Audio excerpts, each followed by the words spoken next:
भगवत गीता में भगवान श्री कृष्ण कहते हैं कि हे अर्जुन, ईश्वर संपूर्ण प्राणियों के हृदय में रहता है। मनुष्य योनि का कर्मों के साथ घनिष्ठ संबंध है। इस संसार में अगर मनुष्य ने जन्म लिया है तो वह कर्म करेगा। ऐसा संभव ही नहीं है कि उससे कर्म ना हो। वह कर्मों के माध्यम से ही अपनी इच्छा की पूर्ति करना चाहता है। गीता में भगवान श्री कृष्ण कहते हैं कि तू शास्त्र विहित कर्तव्य कर्म कर, क्योंकि कर्म ना करने की अपेक्षा कर्म करना ज्यादा श्रेष्ठ है, और कर्म ना करने से तेरा शरीर निर्वाह भी नहीं सिद्ध होगा। कर्म करने के लिए मनुष्य पूरी तरह से स्वतंत्र है। जब वह अच्छे या बुरे कर्म अपने जीवन में करता है तब उन कर्मों के अनुसार ही उसका स्वभाव बनने लग जाता है। उसी तरह के मनुष्यों का संग उसे अपने जीवन में मिलता रहता है। अंत में वह अपने स्वभाव के अनुसार ही कर्म करता है। जिस व्यक्ति का जैसा स्वभाव होता है वह वैसा ही व्यवहार करता है। जैसे घिसे जाने पर भी चंदन अपनी शीतलता नहीं छोड़ता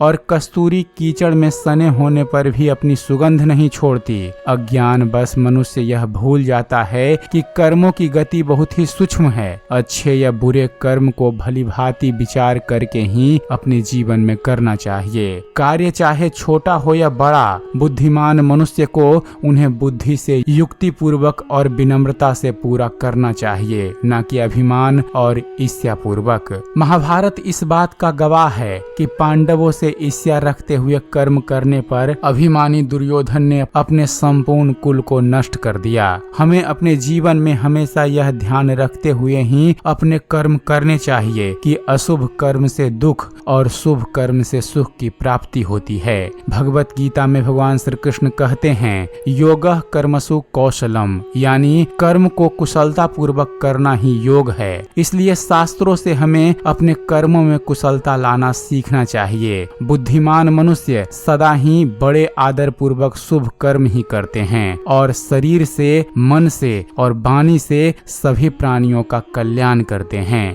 तो एक बार प्रेम से बोलिए, जय श्री कृष्ण, जय श्री राधे।